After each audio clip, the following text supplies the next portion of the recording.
Ladies and gentlemen, boys and girls, hello from Frankfurt am Main, Germany to a very short review. Today we have a look at the ANKER 7-in-1 USB-C hub, which works with your iPad, no, sorry, not your iPad. It doesn't work with your iPad, it works only with your MacBook Pro.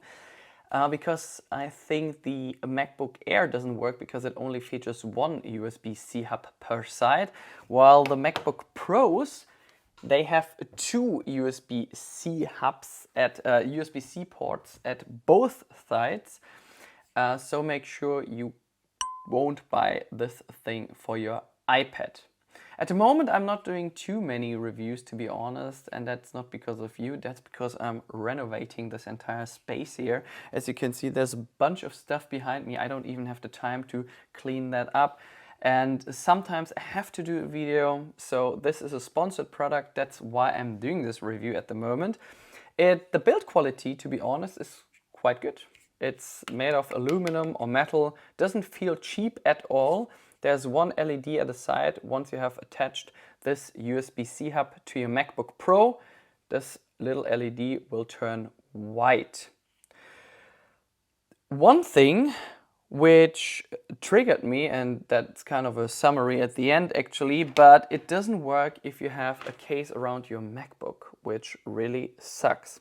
So if you have your MacBook clean like this one, there's no problem at all to connect it to your MacBook. However, once you have any case like that, a hard case around your MacBook, it doesn't work anymore because these USB-C ports are way too short. At the side, you have HDMI.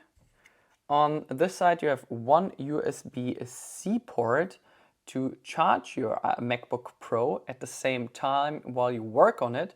You have two USB-A ports, obviously USB 3, another USB-C port if you would like to charge your device, for instance your iPad or your iPhone.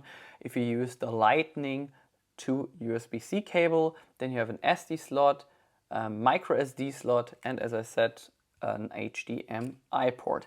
Make sure you always detach these kind of hubs. It doesn't matter if it's this one or any other hub out there from your MacBook if you're not working on it. Because once you shut down your MacBook and you have still connected any of these hubs to your MacBook, they will dampen your battery. Just to keep that in mind.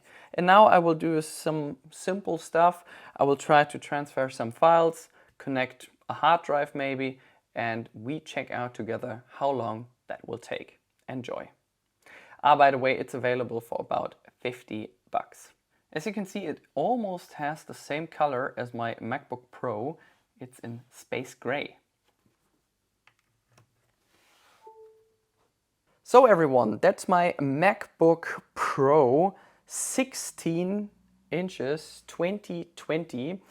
At this side we have two USB-C ports, while this 7-in-1 USB-C hub is now connected to my MacBook Pro via this side.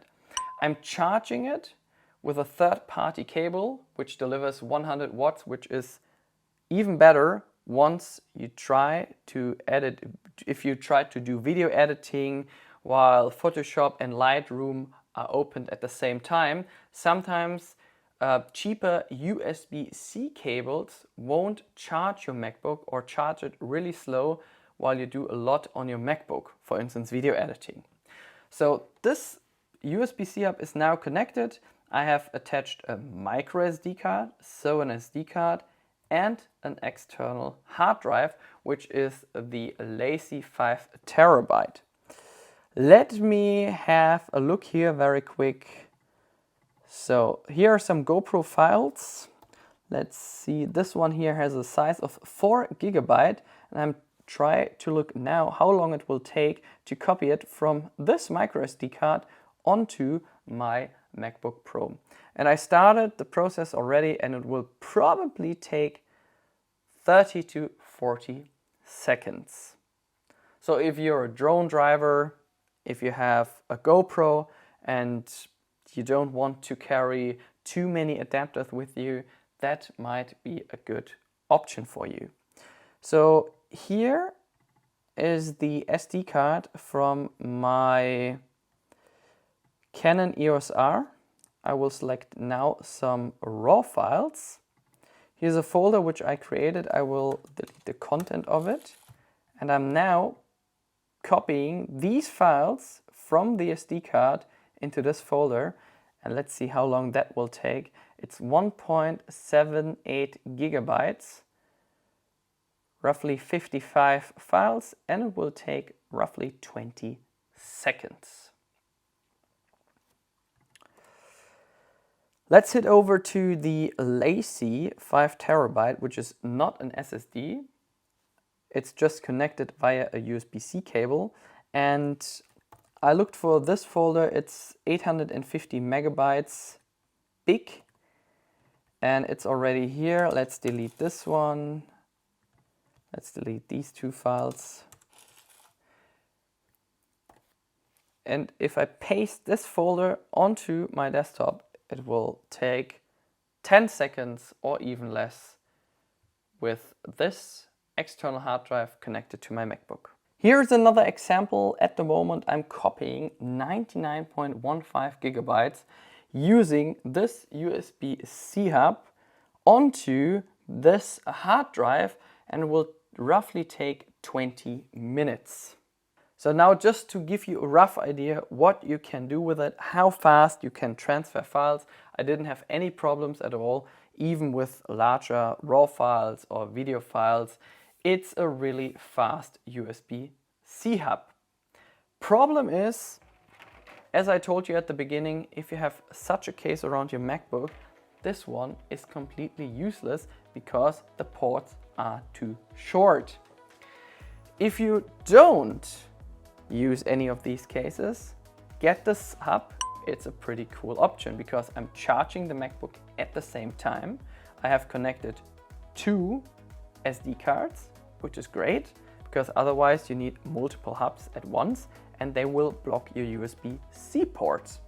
A hard drive is connected, and I still can now even connect an external monitor using the HDMI port, and I can still attach two external hard drives using the USB 3.0 ports. So that's about it. If you have any further questions, make sure you leave a comment below. If you would like to buy any of this stuff, link is listed in the video description. All the best from Frankfurt am Main, Germany. All photographers out there, see you very soon und tschüss.